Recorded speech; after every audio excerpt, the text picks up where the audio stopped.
Está ya. Ya lo copié también a la conversación. Ahí métanse todos, porfa.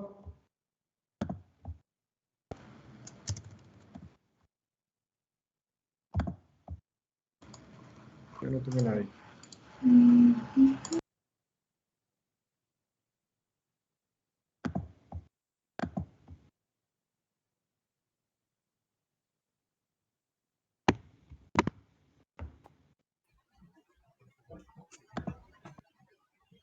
¿Pudieron? Hola, guapo.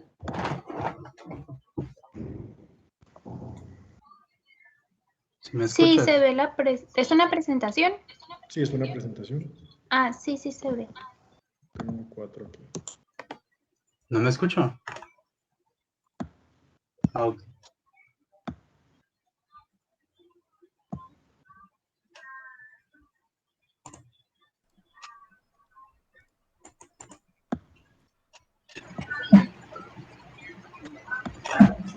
New God. Estuve leyendo tantito del libro, pero no alcancé a leer mucho. Yo me bajé a desayunar. Que ya están 15, ¿no? Yo no he Ya ven la desayunado. presentación, ¿verdad? Quiero desayunar. Quiero echarme Antes de tremenda empezar, paja. ¿alguna duda que hayan tenido, que tengan del ATLS, del manejo inicial del paciente politraumatizado?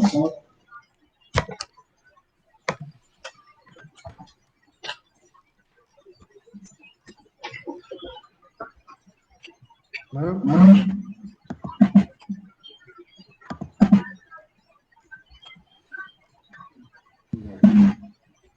Sí, si me dejan de oír de fondo, me dicen, porque voy a estar viendo la presentación. Entonces, antes de empezar, ¿hay alguien que haya llevado el ATLS, el curso ATLS? Te voy a mutear, Montese.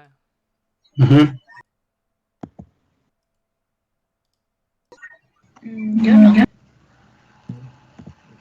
Bueno, ATLS es un curso que se llama Advanced Trauma Life Support. Hay muchos cursos que son cursos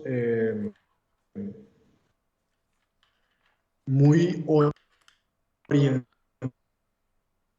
orientados a dirigir y a el life support o el soporte de vida. En lo personal, a veces se me hacen muy cuadrados esos cursos y creo que a la mayoría de los médicos que trabajamos en urgencias se nos hacen muy cuadrados. Pero pues nosotros estamos todos los días en urgencias.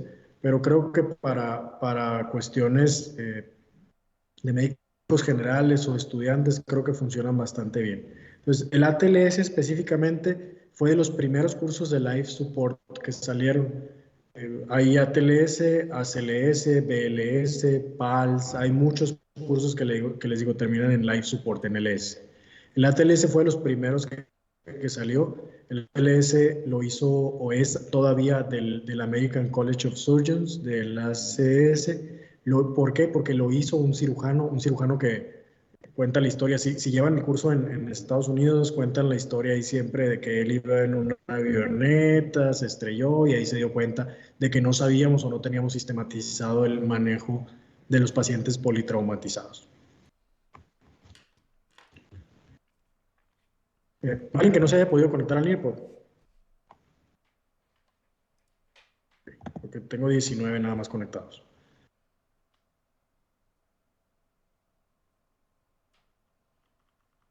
Ya cambió la diapositiva en ustedes. Sí. Sí, ¿Qué ven ahí? prehospital. Ok, perfecto. Bueno, ese y casi todos los cursos estos de Life Support empiezan en prehospital. Una doctrina o algo que dicen todos los cursos de Life Support es que todo el soporte de vida empieza desde antes del hospital.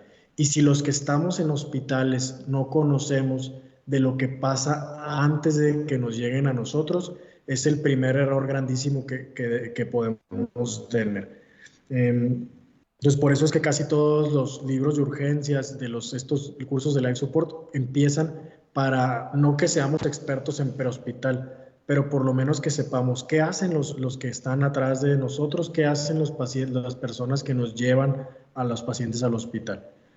Incluso, por ejemplo, Estados Unidos, Canadá, Reino Unido, Francia, muchos países desarrollados tienen menos en prehospital.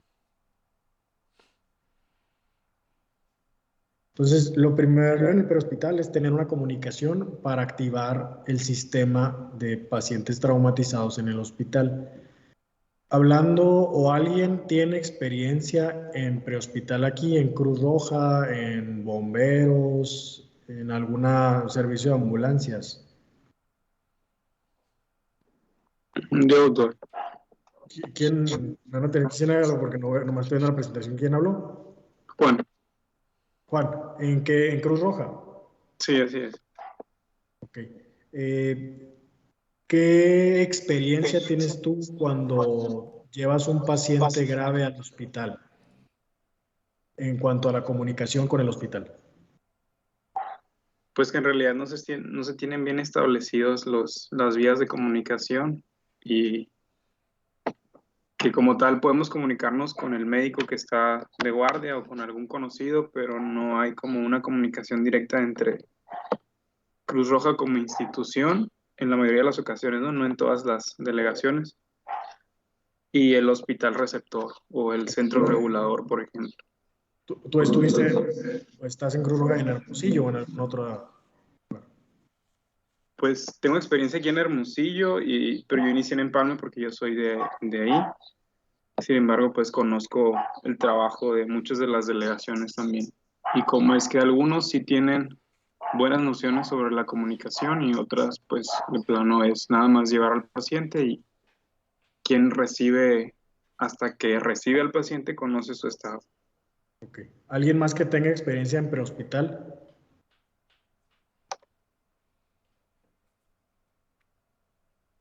Nadie más. Bueno, yo pues tengo bastante experiencia en Cruz Roja. Yo entré a los 16 años a Cruz Roja y anduve en ambulancias. Todavía de repente me subo a una ambulancia. Realmente el sistema, y conozco el sistema prehospitalario en otros, pues en Estados Unidos sobre todo, y es un mundo diferenciado. En México desde hace más de 15 años existe la regulación para que pues se creen algo que se llama Centros Reguladores de Urgencias Médicas. Sonora es de los últimos estados en implementarlo. Ya tenemos desde hace 3 años un centro regulador de urgencias médicas, pero como dice Juan, es bastante deficiente. La realidad es que si alguien de ustedes o sus familiares tiene un accidente grave y lo suben a una ambulancia, en Hermosillo ya ahorita tenemos la posibilidad grande de que en casi todos los hospitales existen radios. Entonces, Cruz Roja no avisa directamente al hospital, sino que avisa a través del Centro Regulador de Urgencias Médicas y a veces ahí se pierde mucha información. No avisa directamente la ambulancia, sino el Centro Regulador. Y a veces se pierde la información ahí. Entonces, la información del prehospital debe de ser qué pasó, cuándo pasó, la historia clínica relevante, es decir, se estrelló un camión y el chofer venía borracho, el chofer no sé, otras cosas, y si tiene lesiones específicas, sobre todo la escala de coma de Glasgow, la presión arterial y la frecuencia cardíaca. Los paramédicos, socorristas, técnicos en urgencias médicas están capacitados para tomar la presión arterial, tomar la frecuencia cardíaca y medir la escala de coma de Glasgow. Y es bien importante porque a veces ellos nos dicen, no, pues tenía Glasgow de 7 y al llegar al hospital de repente tiene 14 de escala de coma de Glasgow. Es diferente, pero es muy relevante el saber qué había pasado en la escena o cuando llegaron ellos. Tenemos que conocer el prehospital, tenemos que conocer quién nos va a traer a los pacientes y cómo nos van a traer a los pacientes. Y tenemos que conocer, antes de que nos lleguen los pacientes, saber quién está con nosotros, o sea, quién está de enfermería, quién está de otros médicos, si tenemos o no tenemos un área para recibir a los pacientes, como un área de choque, reanimación o una cama normal, porque en Sonora, bueno, en Hermosillo específicamente, últimamente hemos tenido mucho, bueno, por lo menos en los días que yo estoy en el Hospital General, es que sí tengo ya comunicación con el CRUM y les digo, sabes que ahorita estoy lleno, no puedo recibir más que pacientes muy graves. Nuevo León, por ejemplo, tiene un sistema de prehospital muy bueno, o mejor que el de aquí, y Nuevo León por ejemplo, el hospital universitario está lleno, entonces redirigen a los pacientes a otro hospital. También dentro del hospital tenemos que conocer si tenemos equipo para aspirar, si tenemos oxígeno, si tenemos sondas, tenemos catéteres, si tenemos soluciones, si vamos a tener un cirujano, un neurocirujano, un laboratorio, rayos X, todos los adjuntos. Tenemos que saber desde antes de que llegue el paciente, saber qué tenemos y qué no tenemos, para comunicarle al prehospital, a las ambulancias, ¿sabes qué? No tengo esto o sí tengo esto. Es bien importante tener en consideración esto. El ATLS antes, cuando yo la primera vez que lo hice, decía, lleva al paciente a lo más cercano. Y ahora ya no dice eso. Ahora el ATLS y todos los cursos de Life Support es, llévalo al hospital más adecuado. Es decir, de nada me sirve, tengo un paciente con Glasgow de 4 puntos, sé que necesita un neurocirujano y necesita una tomografía y yo estoy en URES. De nada me sirve perder el tiempo de llevarlo al hospital de URES donde no tienen tomografía y no tienen neurocirujano y voy a ocupar a lo mejor 30 minutos, 1 hora. Entonces mejor lo llevo a un hospital donde sí me van a poder resolver ese problema. Si hay alguna duda me pueden interrumpir o algún comentario. La valoración primaria ya la vimos. La A es la vía aérea, es lo que primero mata a los pacientes, es el que no puedan o no tengan por dónde respirar. La B es la respiración, que es la otra cosa que puede matar a los pacientes, que no oxigenen. La C es la circulación, mata más rápido a los pacientes que no tengan por dónde respirar a que tengan sangrado. La D es el déficit neurológico y la E es la exposición. Pues, voy a seguir preguntando eso más al rato. Entonces, también voy a nada más irme rápido sobre esto de la vía aérea. Las preguntas que debemos de hacernos es si el paciente puede mantener su vía aérea solito o si necesitamos una vía aérea definitiva. ¿Qué es una vía aérea definitiva? Es meter un tubo en la tráquea. Hay muchos tipos de tubos en la tráquea, lo vamos a ver en un taller.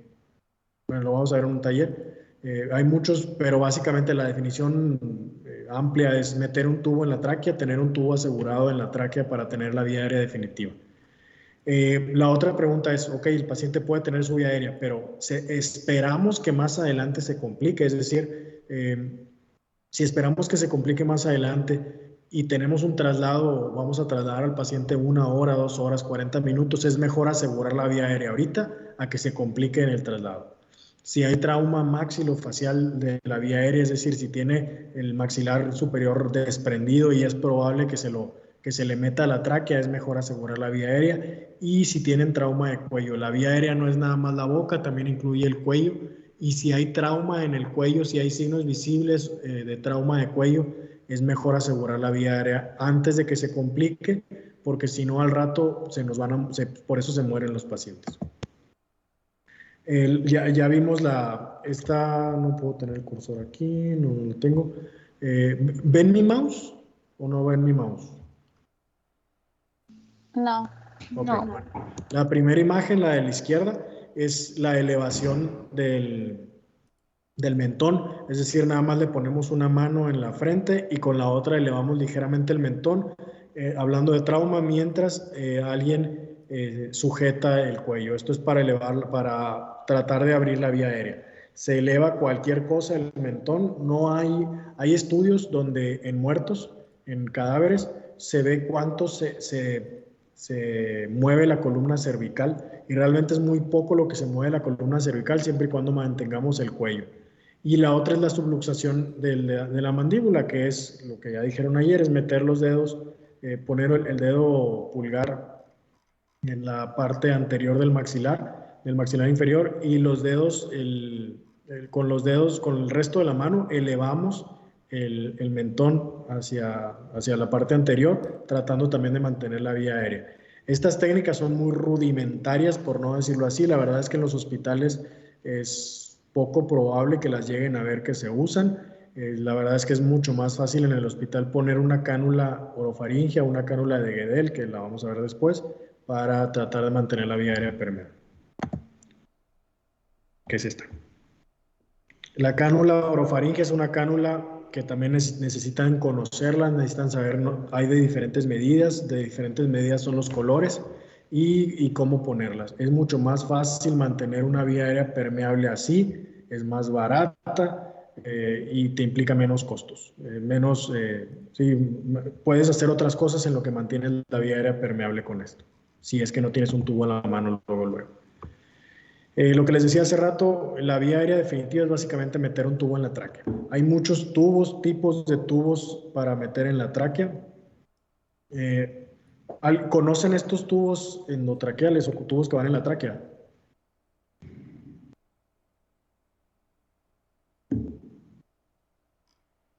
¿Alguien los conoce? ¿Cómo se llaman estos? No. No los conocen. A ver, tanto preguntarles. Ángela, ¿qué harías si vas al gimnasio, Ángela? Digo, no es malo. ¿O a qué lugar vas que haya mucha gente? No salgo, doctor. ¿No sales en Pero- serio? Pues vas a empezar Pero, a o salir. sea, continúe, sí, un lugar con mucha gente. Bueno, ponle que vas al Oxxo y de Ok. repente alguien le pegan un batazo en la cabeza y se queda tirado enfrente de ti. Traes la bata blanca, o sea que alguien va a esperar algo de ti. ¿Qué harías para mantenerle la vía aérea permeable?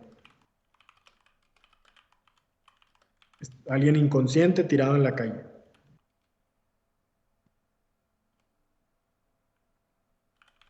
Mm,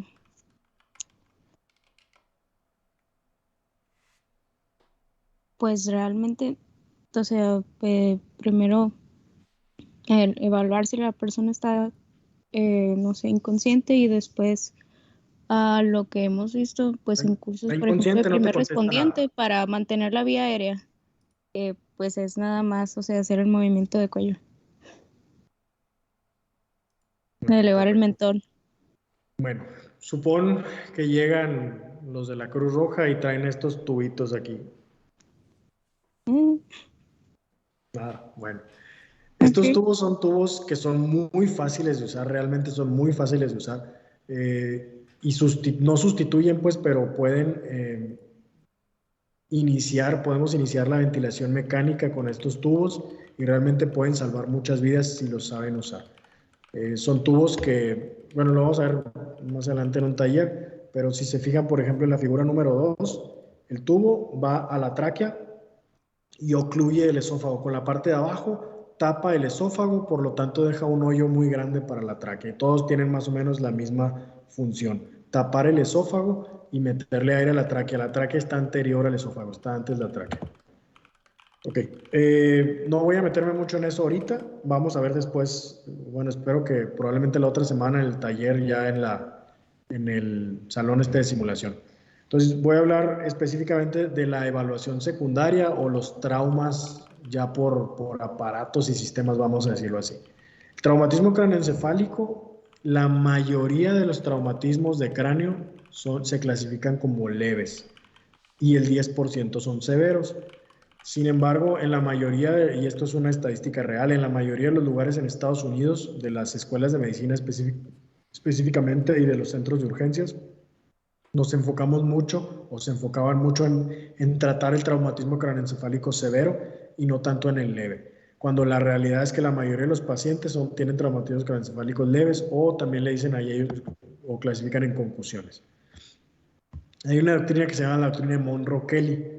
La doctrina de Monroe-Kelly, dice que, y así lo dibujaron ellos dos, está el cerebro en la imagen de hasta arriba, tenemos el cerebro, tenemos líquido cefalorraquídeo, que es el líquido amarillo, tenemos volumen venoso y volumen arterial.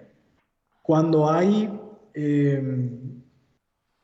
una masa en el cerebro, que en el caso del trauma, es decir, te pegan en la cabeza con un bat, te pegas con lo que tú quieras y hay un hematoma, si te pegas en la mano te sale un moretón que es sangre extravasada. En el cerebro pasa exactamente lo mismo.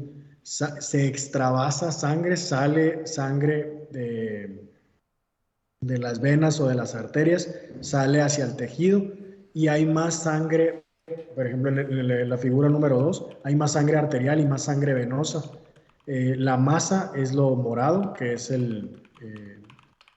puede ser el hematoma, y hay más sangre arterial para tratar de irrigar ese cerebro.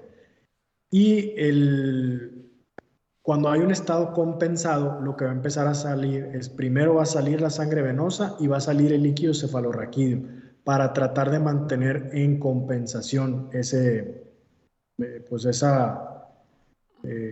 cerebro, que no se disminuya la masa cerebral. Eso es cuando se trata de compensar. Pero llega un punto donde sale todo el líquido cefalorraquídeo y sale toda la sangre venosa, que es la figura número 3, y la masa se sigue expandiendo y aplasta más ese cerebro, aplasta más la sangre arterial y ese cerebro se va a empezar a morir. Esa es la doctrina de Monroe Kelly, que dice que básicamente todos tenemos sangre arterial, sangre venosa, cerebro y líquido cefalorraquídeo. Cuando hay algo y el continente, es decir, el cráneo, no puede expandirse más en situaciones normales. Entonces, cuando hay una masa, va a empezar a salir primero líquido cefalorraquídeo, después sangre venosa, después sangre arterial y finalmente se va a empezar a herniar el cerebro. Es decir, va a empezar a salir por los orificios naturales el cerebro. ¿Qué orificios? Pues tenemos varios en el cerebro. Entonces, trauma craneoencefálico se clasifica por diferentes maneras. Una es la escala de coma de Glasgow, que es la más común. Por la escala de coma de Glasgow lo clasificamos en leve, que es de 13 a 15, moderado de 9 a 12, severo menos de 8. Se puede clasificar también el trauma craneoencefálico por la morfología en abierto o cerrado. Abierto o cerrado es decir, que tenga abierto o cerrado no la piel ni el pelo, sino empezamos a decir que está abierto cuando hay exposición o está abierto, hay una fractura abierta de cráneo, de los huesos, pues. También lo podemos clasificar el trauma craneoencefálico según las lesiones intracraneales, si hay hematoma subdural, epidural o si hay contusiones hemorrágicas. Pero lo más común es el clasificarlo por escala de coma de Glasgow y en base a eso empezar el manejo. ¿Conocen la escala de coma de Glasgow? Juan, tú que estuviste en Cruz Roja la debes de conocer, ¿verdad? Sí, doctor. Okay. ¿Todos los demás la conocen? ¿La han visto en alguna otra clase?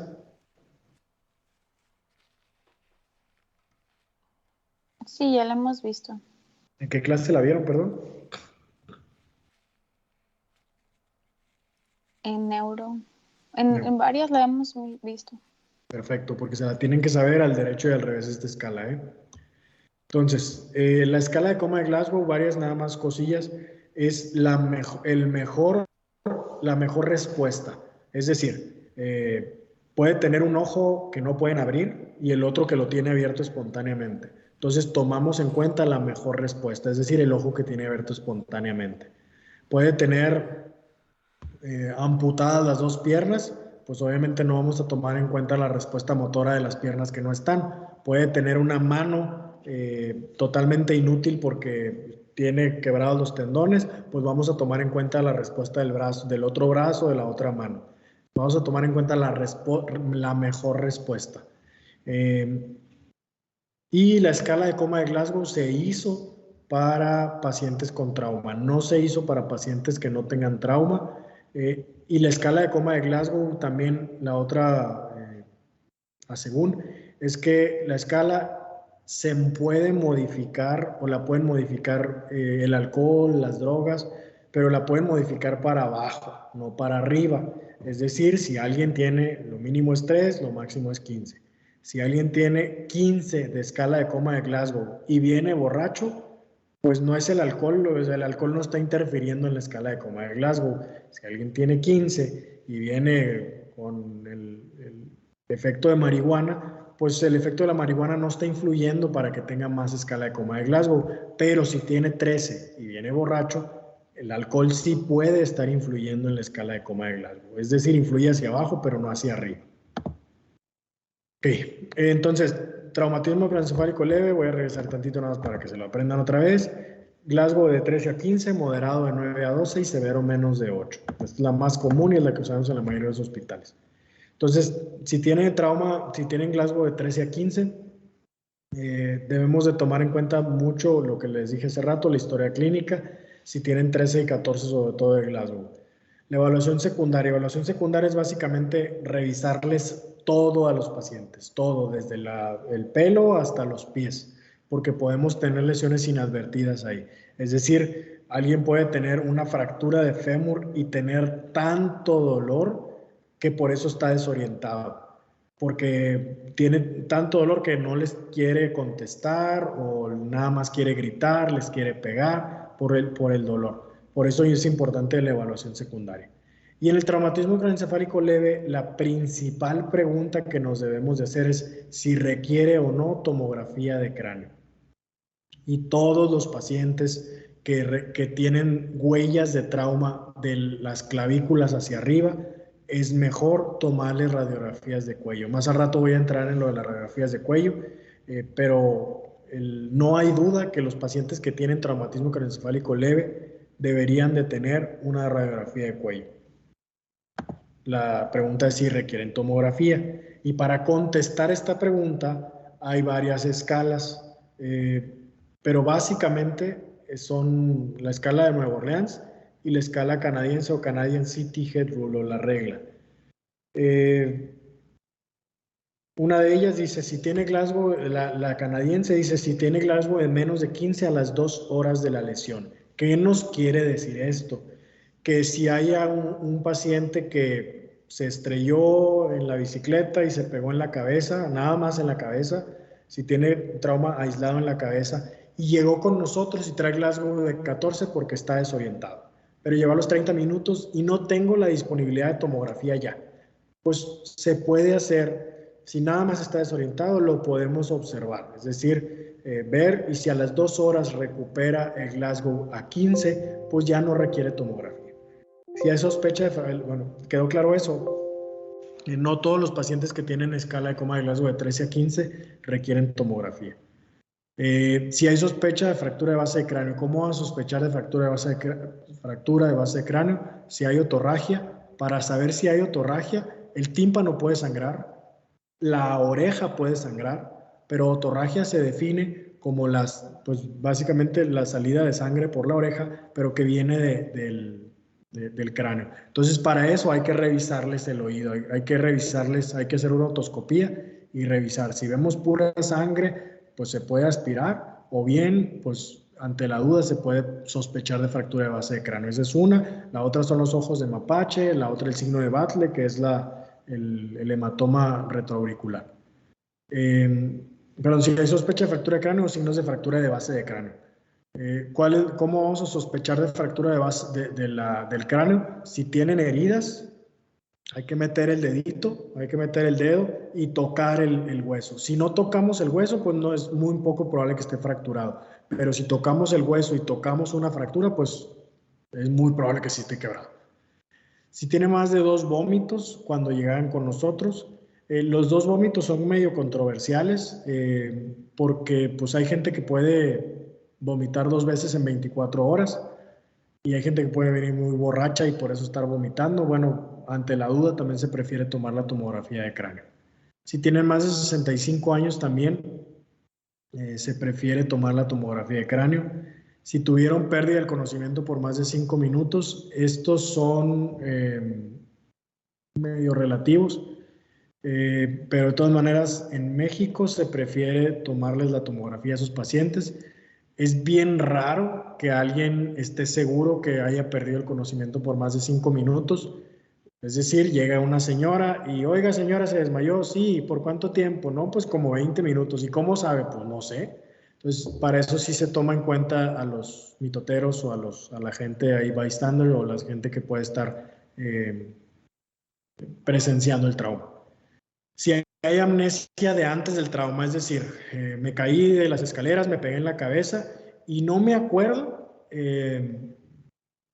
no me acuerdo qué estaba haciendo en las escaleras, no me acuerdo cómo llegué al hospital, ¿Cómo llegar al hospital es después del trauma? Antes de las escaleras es antes del trauma. La mayoría de los pacientes que presentan amnesia después del trauma. Es decir, no sé qué estoy haciendo aquí, no sé qué pasó, pero es diferente a señora o señor, ¿dónde vive?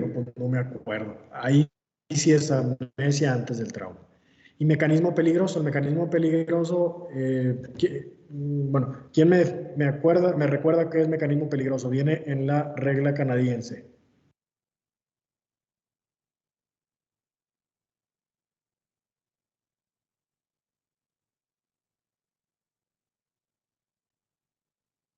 ¿Alguien?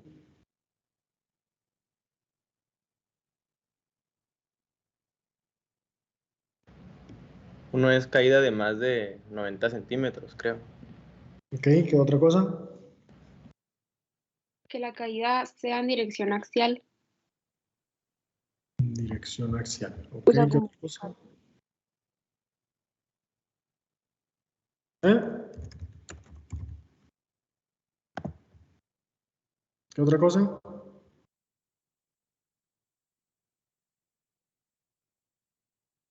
¿La alcanzan a ver? ¿Pueden hacerle zoom ahí a la imagen?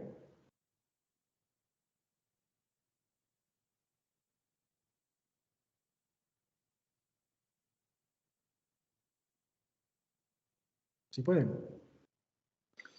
Creo que no, yo en la computadora no le puedo hacer zoom, pero lo de hasta abajo no se ve bien. Sí, por eso. Ah, no se ve. Bueno, que lo vamos a ver al rato también. Sí dice ahí que si una persona sale expulsada del vehículo, Ok, también. eyectados del vehículo es otro mecanismo peligroso. La otra es atropellados. La otra es eyectados tanto del vehículo como de motocicleta. Cualquier persona que sea eyectada de donde está, que sea atropellada o que caiga de más de 90 centímetros, bueno, hay controversia en cuanto a eso, pero vamos a tomar un metro, que caiga de más de un metro, son mecanismos peligrosos. Entonces eso es. Y la amnesia, la revisión de la regla canadiense dice que la amnesia es antes del impacto, pero más de 30 minutos. Es decir, como la señora está de las escaleras.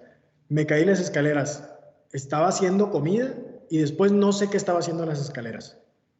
Pues si más o menos coincide con que tiene amnesia antes del periodo del accidente, antes de 30 minutos, es una indicación de tomar tomografía. Esa es la regla canadiense. Hay otra regla o otra escala que es un poquito más específica, que son los criterios de Nueva Orleans, que son amnesia anterógrada persistente. Persistente no hay una definición como tal, pero también lo toman como 30 minutos, o bien que le preguntas más de 3 veces y siguen sin acordarse. Que tengan más de 60 años, que tengan cefalea intensa, que haya más de 2 vómitos, que haya drogas o alcohol.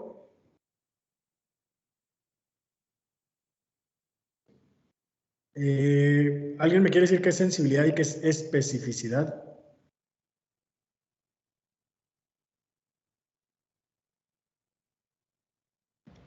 Sensibilidad es la capacidad de la prueba o sea, de decir que un paciente enfermo en verdad sí está enfermo. Y especificidad es como decir que esté sano en los pacientes que sí están sanos, algo así. Ok, hablando por ejemplo de los criterios de Nueva Orleans, ¿qué querría decir yo con que la escala de Canadá tiene más sensibilidad, pero la de Nueva Orleans tiene más especificidad? Que la de Canadá detecta a los más enfermos entre los enfermos, pero la de Nueva Orleans detecta más a los que en verdad están sanos entre la población que sí está sana. ¿Alguien tiene otro concepto de eso?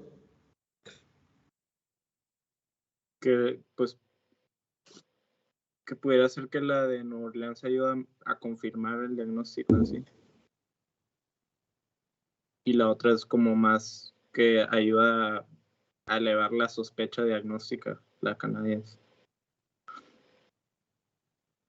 Entonces, por ejemplo, si tengo un paciente, la de Canadá, si se fijan, ahí le di 2 veces. La de Canadá, si se fijan, no viene lo del alcohol o drogas, no viene. Nueva Orleans sí. Entonces, si tengo un paciente que llegó con Glasgow de 15, golpe en el que le pegaron con un bate en el cráneo y viene borracho, se acuerda de todo, me obedece en todo, pero viene borracho. ¿Qué tan seguro estoy de pedirle o no tomografías? Porque la de Canadá dice que no le pida tomografía a él. Aquí está otra vez. Canadá dice que a ese paciente tiene Glasgow de 15, no trae nada más que un golpe en la cabeza, se acuerda de todo, nada más viene borracho. Canadá dice que no le pida tomografía y Nueva Orleans dice que sí le pida tomografía. ¿Qué harían?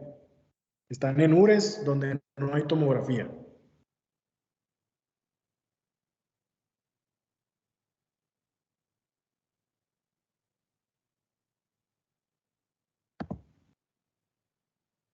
Bárbara, ¿qué harías?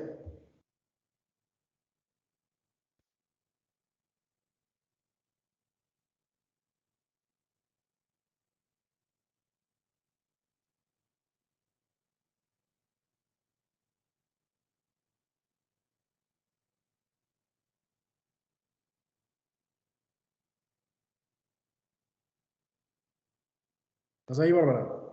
Ah, no estás. ¿No, si estás, creo? Doctor, sí dijo usted que no afectaba el alcohol en la escala de Glasgow, más que para abajo, y el paciente sí está consciente, pues sí responde, entonces no se podría omitir la prueba, ¿no? No, o sea, la escala de Canadian City Head Rule dice que si viene borracho, pero trae todo o sea, no tiene Glasgow de 15, no tiene fracturas de base de cráneo, no fue un mecanismo peligroso. La escala de Canadá dice que no le pidas tomografía, pero los criterios de Nueva Orleans dicen que sí. Y tú estás en URES, ¿qué harías? ¿Le pides tomografía o no? Donde no tienes tomografía, o sea, tenías que trasladarlo a Hermosillo para hacerle la tomografía.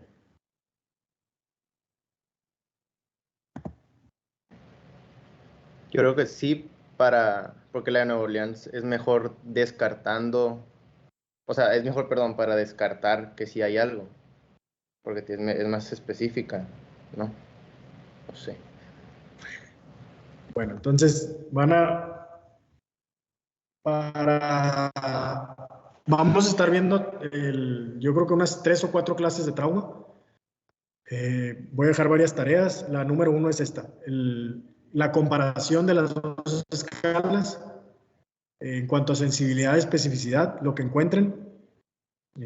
Sí, eso, que encuentren y que expliquen, pues vaya en un archivo qué es especificidad y sensibilidad en cuanto a estas dos escalas, Nueva Orleans y de Canadá. Vamos a seguir.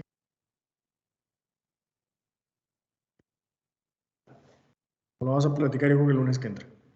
Ahora, los pacientes con traumatismo craneoencefálico leve, la gran mayoría se van a ir a su casa. Y la gran mayoría regresan porque no les explicamos bien o se van a buscar a alguien más porque no les explicamos bien. Y hay muchos tabús y muchas dudas. ¿Cuál es el problema con los pacientes con TCE leve? Son las primeras 24 horas. Después de 24 horas es muy, muy difícil que se puedan complicar. Sí se pueden complicar, sobre todo los pacientes que tienen fracturas de cráneo porque pueden infectarse. Pero generalmente después de 24 horas es muy raro que la lesión se haga más grande. Se les debe indicar que coman normalmente, nada más que no sigan tomando, que duerman normalmente, porque luego hay papás o abuelos o gente que dice no duermas, que no duerman para estarte viendo. Y alrededor los niños están todos llorones y la gente toda enojona porque no ha dormido y no por el golpe, sino porque no han dormido. Que no tomen sedantes, que no tomen pastillas para dormir, si no es que las toman normalmente, que no tomen antihistamínicos, que en caso de que se les haga un chichón, se pongan hielo para que no se haga más grande, porque esos chichones a veces nos pueden dar problemas y se pueden infectar.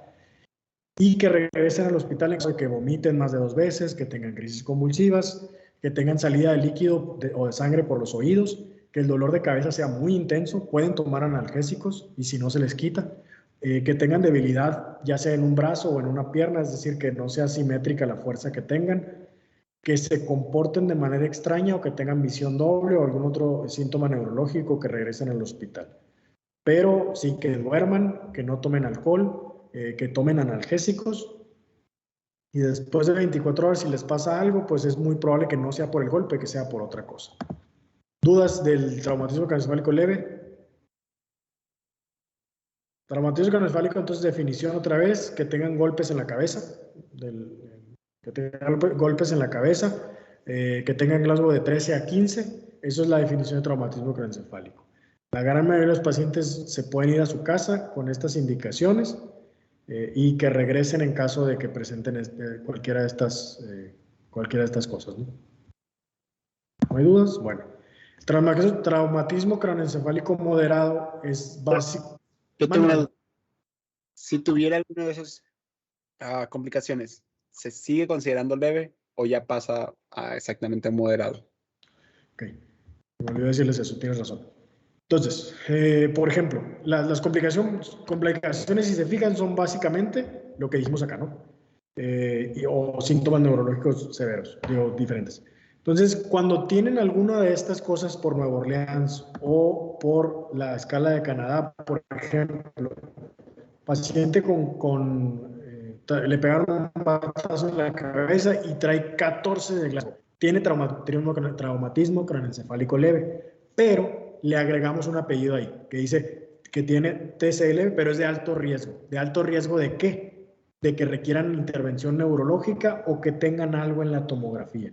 Entonces, se siguen considerando como traumatismos craneoencefálicos leves, pero son de alto riesgo. La mayoría de los pacientes, por ejemplo, llegó el mismo paciente que le pegaron un batazo, vomitó 3 veces. Por regla o le vamos a pedir la tomografía. Entonces, si en la tomografía no tiene nada dentro de la cabeza, lo vamos a dar de alta. Entonces, ese paciente, pues hay que averiguar por qué estaba vomitando, porque no está vomitando por algo en la cabeza. A lo mejor estaba vomitando porque fumó marihuana y pues estaba más concentrada la marihuana, porque estaba muy borracho, porque tiene gastroenteritis. Entonces, ese paciente ya no le vamos a decir que regrese por el vómito, le vamos a decir que regrese por las otras cosas. Entonces, sí se siguen considerando como leves, pero con características de alto riesgo. Entonces, lo que cambia con los pacientes con alto riesgo es que les vamos a tomar tomografía. Y si ya tienen lesiones intracraneales, es decir, pueden tener contusiones hemorrágicas, pueden tener un hematoma subdural o epidural, entonces ya la clasificación, lo seguimos clasificando, lo podemos seguir clasificando como leve, pero ya nos olvidamos un poquito del nombre de traumatismo craneoencefálico, sino que ya les decimos, ese paciente tiene un hematoma epidural y se trata como tal, como un hematoma epidural o un hematoma subdural o contusiones hemorrágicas. No sé si me expliqué. Siguen siendo leves, pero tienen características de alto riesgo. ¿Sí? ¿Me expliqué?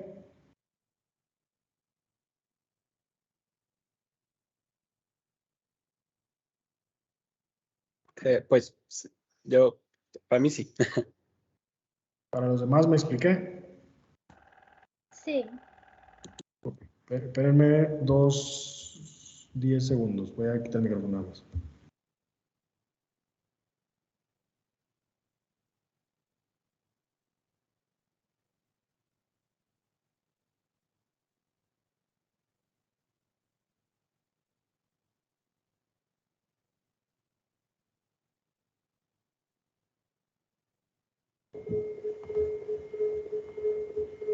Listo, ya regresé. Entonces, TC leve, después vamos a seguir viendo casos clínicos, no se preocupen, pero si hay dudas, mejor pregunten de una vez.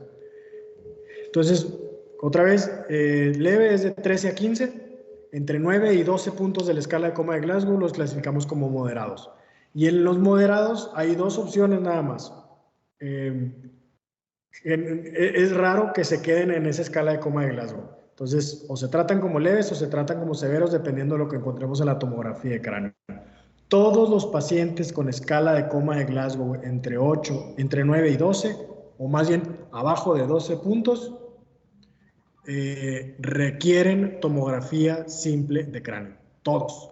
Si no la tenemos donde estamos, pues necesitamos mandarla a donde haya tomografía simple de cráneo. Todos requieren revisiones frecuentes. La mayoría de estos pacientes con trauma craneoencefálico moderado les vamos a hacer tomografía, pero la mayoría van a mejorar. Su escala de Coma de Glasgow va a mejorar en menos de 24 horas, arriba de 13, y ya los empezamos a manejar como TCE leve.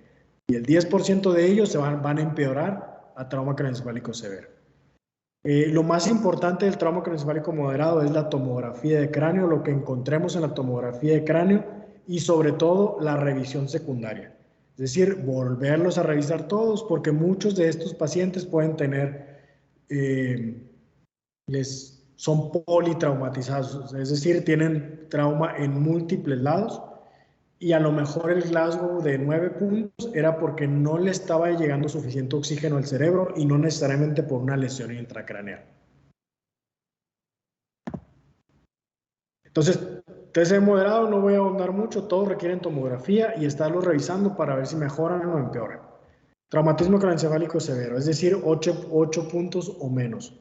8 puntos o menos, por muchas revisiones que se han hecho con muchos pacientes, se prefiere a todos los pacientes que tengan 8 puntos o menos en la escala de Coma de Glasgow y que tengan un golpe en la cabeza, intubarlos.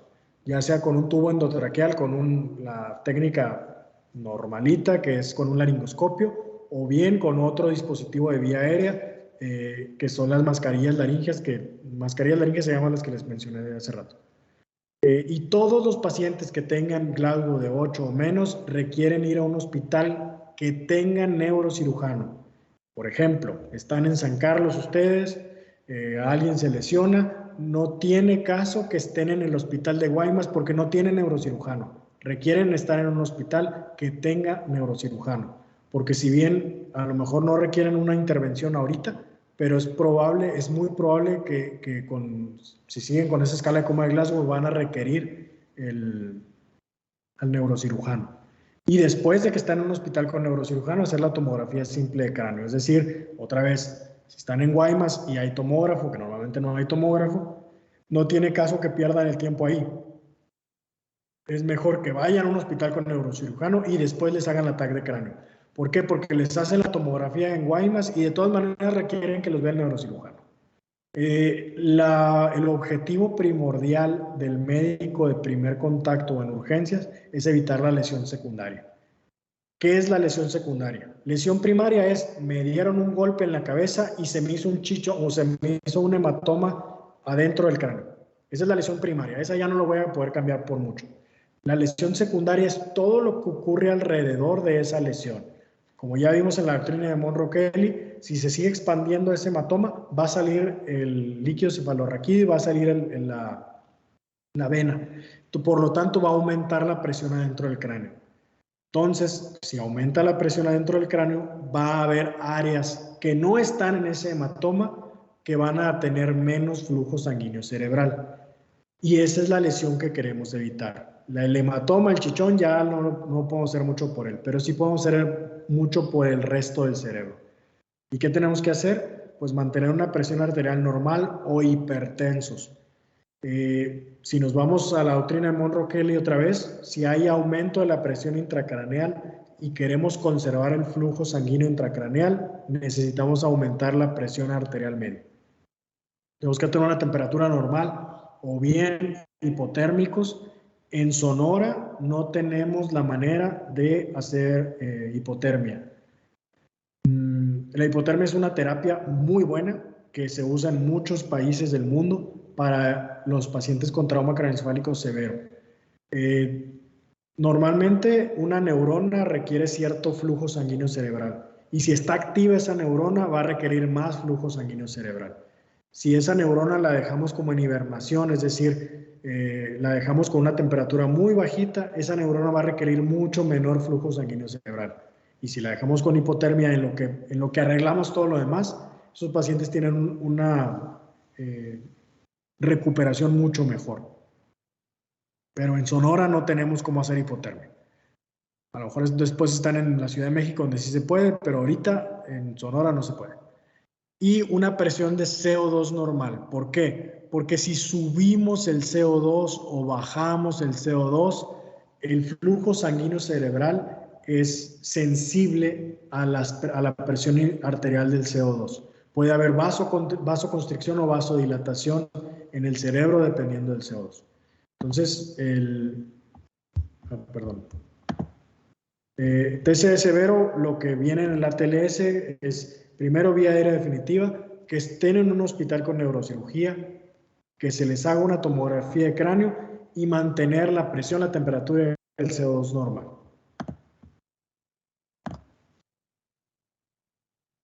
Ok, aquí tienen una actividad, tienen 1 minuto para que la contesten.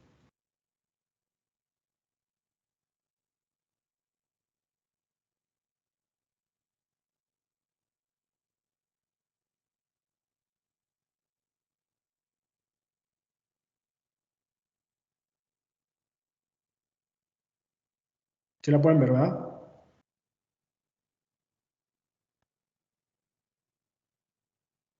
Sí. Sí, doctor. A ver, ¿qué puntuación tiene? Ay. Dice... ¿Qué le pusieron? Me quedó dormido la verga. ¿Qué? No sé. Voy a poner 8. 8 le pusieron. A ver, será. Ay, no, es... No Ya, alcancé a 8. enviarla. No alcanza a enviarla a la bestia. Osvaldo, tienes el micro prendido.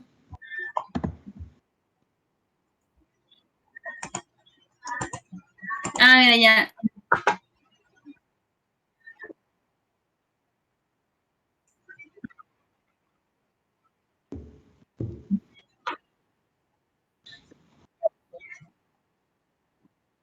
Grite refiere que lo hacen en paz.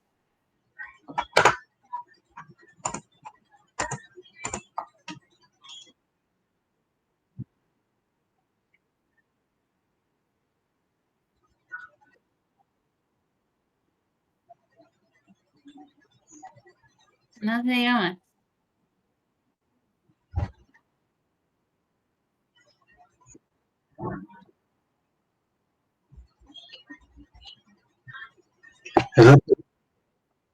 Es la única pregunta que hay.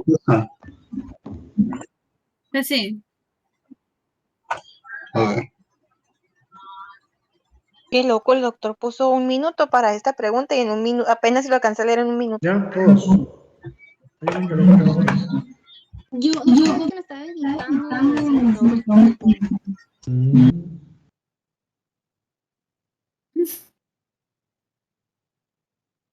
A ver, vamos a ver cuánto tiene entonces de Glasgow. ¿Cuánto tenés? 24 años. Está la pregunta. Entonces, primero, apertura ocular. ¿Cómo sé si se manda mi ¿Cuánto respuesta? tenía de apertura ocular? El paciente nada más abría los ojos cuando lo estimulabas con dolor. 2. ¿Puntos son? 2 puntos, muy bien. Verbal.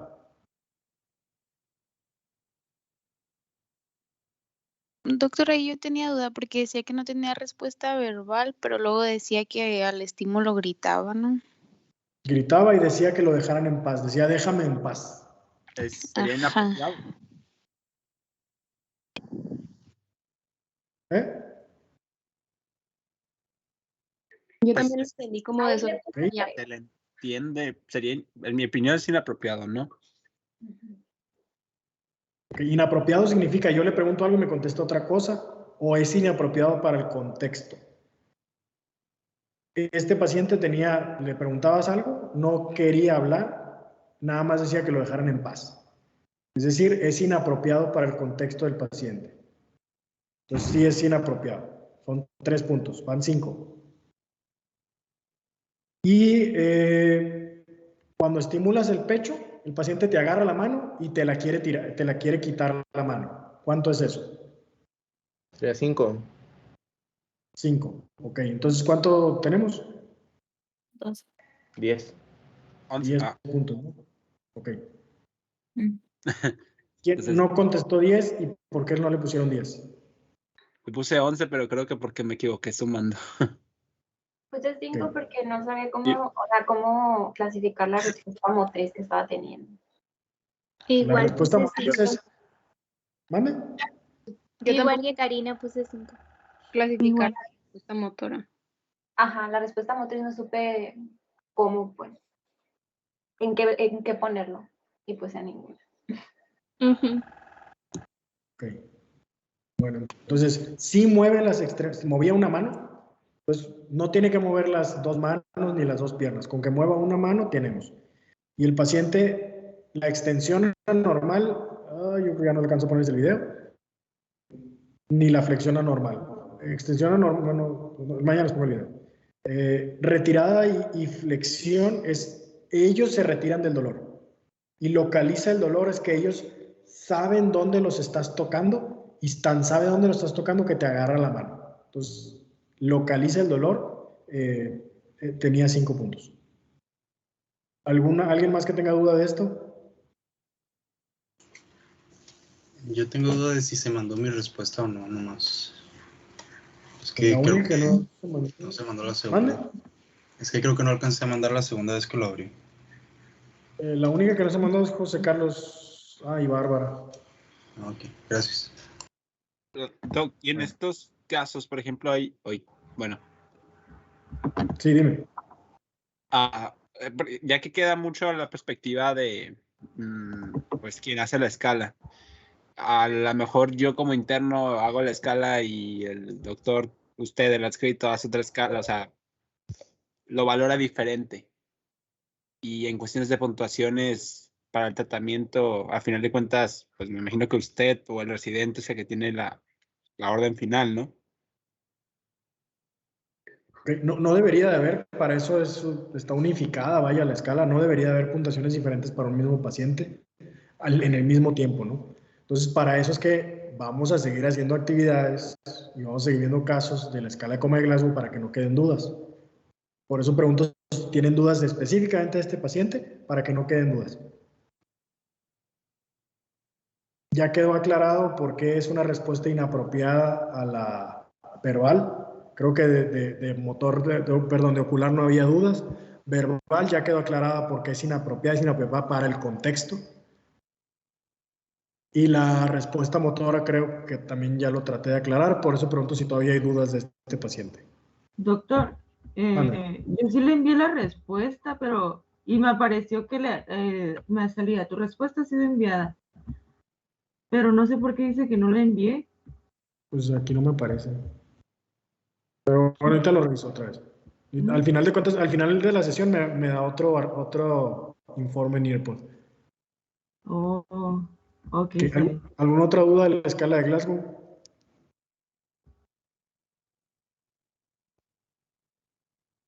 Bueno, siguiente pues.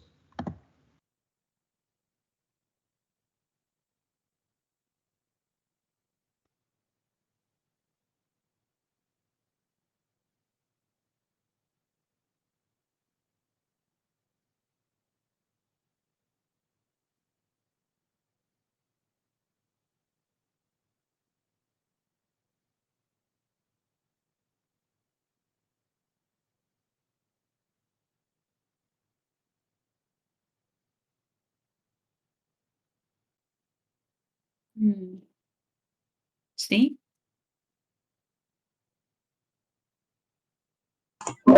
Sí que no. Pues Yo le pondría que sí.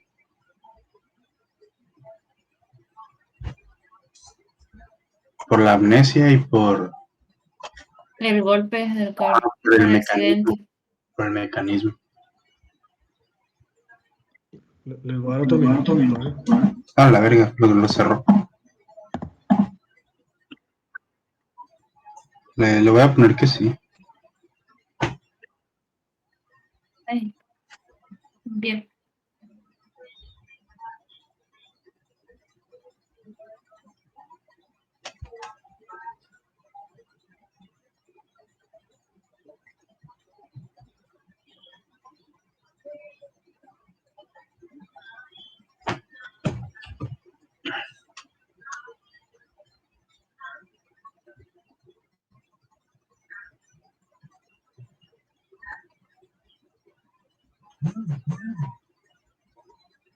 La pasada la contestaron bien.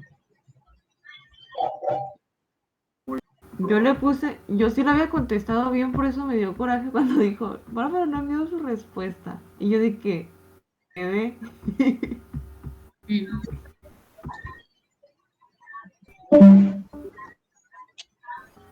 ¿Quién se salió? La Karina. Listo, entonces, señora de 45 años, diabética, que iba como copiloto, traía el cinturón, se bajó solita del carro. Dice que se acuerda de todo el accidente, pero no se acuerda dónde iban. Tampoco sabe cómo llegó al hospital, pero sí se acuerda cuando salió de su casa. Responde todo, está orientada en tiempo y lugar, tiene apertura ocular espontánea, moviliza extremidades sin problemas y no hay otorragia. ¿Sí o no piden tomografía de cráneo? ¿Por qué la pedirías, Diana?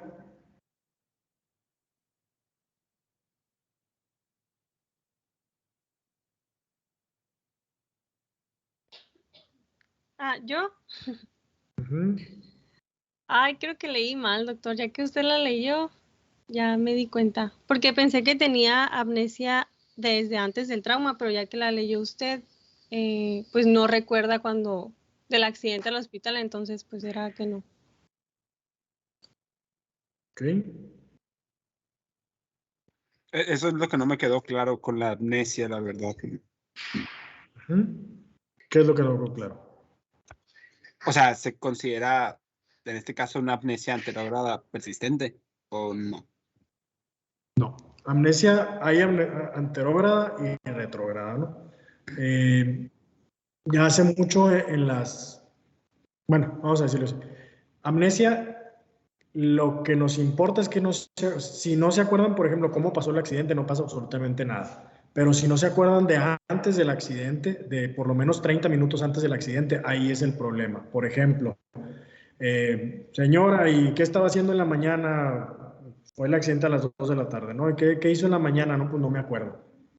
Eso es lo que nos puede traducir de que sí puede haber una lesión en la cabeza.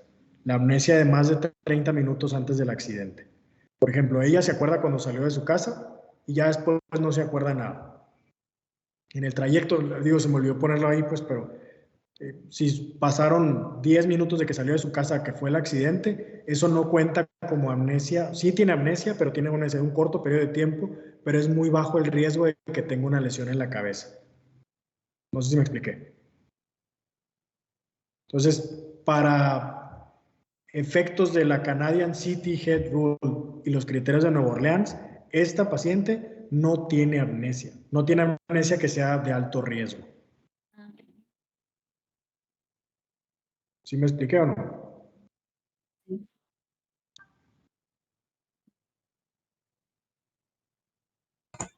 Rechintroles.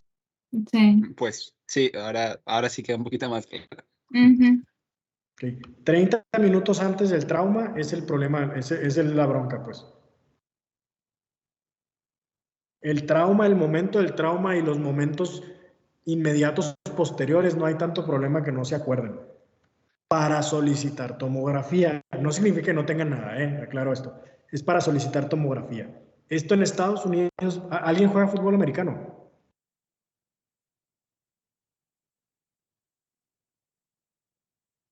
Nadie juega fútbol americano. ¿Alguien ve el fútbol americano? Yo, doctor. Okay. Hay la famosa concusión. Las famosas concusiones, hay también una escala, no requieren tomografía, la gran mayoría de ellas. Pero son personas, por ejemplo, los jugadores de americano que no se acuerdan qué les pasó. Realmente no se acuerdan qué les pasó. Pero por eso se les hace una serie de preguntas, y al final de cuentas son pacientes que de manera repetitiva pueden tener una lesión en la tomografía, pero en agudo es muy, muy raro que tengan una lesión en tomografía. Eso se llaman concusiones. Concusiones es cuando tienen una alteración neurológica secundaria al trauma, pero no requieren tomografía, pues porque no tienen criterios de alto riesgo para una tomografía. Los criterios estos de Nueva Orleans y las Canadian City Head Rules se hicieron en base a muchos pacientes que se vieron y que los que tenían esas características tenían cosas adentro de la cabeza, ya sea hematomas o bien llegaron a deteriorarse. Es como lo que vimos de infarto, ¿no? Aún así, puede haber pacientes que no tenían nada, que llegaron caminando como esta señora, no le hicimos tomografía y al ratito se complicó. Por eso son los datos de alarma que hay que darles a los pacientes, porque no estamos diciendo que sea 100% segura la escala, pero sí nos da una gran confianza en que no le va a pasar nada en casa o nos va a dar el tiempo para que regrese. Entonces, amnesia, 30 minutos antes del evento. ¿Sí quedó claro o hay dudas? Mándeme. Ajá, pero en este caso no recordaba dónde iba, eso no cuenta por el tiempo que usted dijo, ¿no? Sí, o sea, no es de alto riesgo. Tiene amnesia, sí tiene amnesia, pero no es de alto riesgo. Ok. No para pedir tomografía. Quiere que adivinemos el tiempo. ¿Alguna otra duda?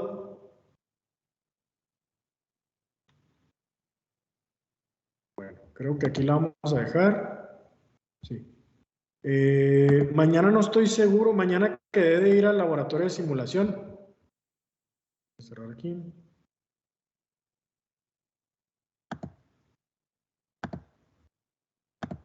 De la Unison. Mañana quedé de ir con el doctor Trujillo al laboratorio de simulación. No sé a qué horas vaya a poder ir. Espero ir temprano para poder tener clase.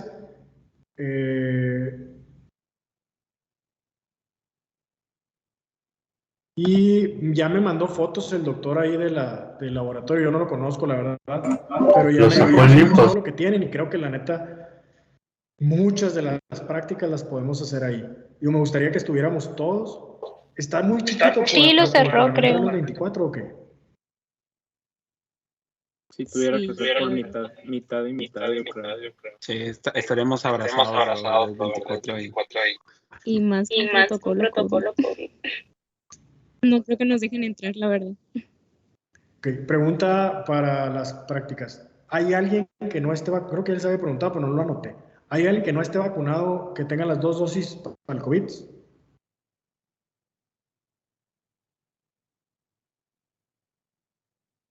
Todos las tienen. Yo tengo dosis única. ¿De Johnson & Johnson? Sí. Okay. Bueno, está bien. Pero la pregunta entonces, ¿alguien que no tenga esquema completo para COVID, de vacunación para COVID? No es por así para criticarlos ni nada, no es para saber. Bueno, entonces asumo que todos la tienen. Me preguntaron del hospital. Del hospital general, aparentemente el jueves ya van a poder ir. Me voy a comunicar con ustedes ya más personalmente y en persona para decirles cómo van a ir. De la Unison todavía no tengo respuesta para ver si van a poder venir al IMSS. Y otra pregunta, lo que les quería preguntar ayer se me olvidó. En la tarde, ¿alguien tiene alguna actividad o creen que pudiéramos hacer un taller en la tarde? Miércoles o jueves en la tarde. Jueves tenemos clase y el miércoles, pues, no sé los demás, pero nomás es clase de 1 a 2 y ya no sé los demás. O sea, en la tarde, por ejemplo, de 4 a 7. Perdón, el miércoles tenemos clases de salud pública. Bueno, no todos los compañeros de ese salón, pero algunos sí, hasta las 7 de la tarde. Okay. ¿Hay algún día, o sea, a las 7 tienen la clase o a las... A las 7 creo, a las 7 termina su clase. Desde 4 a 7 de la tarde, pues. Ok. ¿Y algún otro día que tengan disponible en la tarde? Pues, pero es que a qué horas es tarde, a partir de las 4. En la tarde.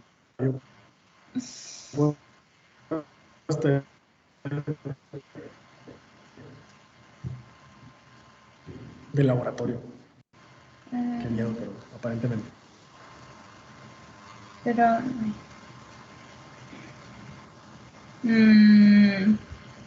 Por ejemplo, de 4 a 7 había pensado yo. Pues sí, o sea, los únicos días pues los jueves tenemos una clase de 4 a 6, 4 a 5 y pues los miércoles. Lunes y ese salón martes. que tienes. Lunes y martes, pues martes sí nos ocupamos a las 5. Hoy martes nos ocupamos a las 5. ¿Y lunes? Lunes no tenemos nada. El lunes. Ok, para verlo. Mañana voy al laboratorio. Creo que tengo muchas posibilidades de que sean ahí las prácticas. Y el taller que quiero que sea en la tarde es el de vía aérea, porque el doctor que me puede ayudar es el doctor León y él nada más puede en las tardes.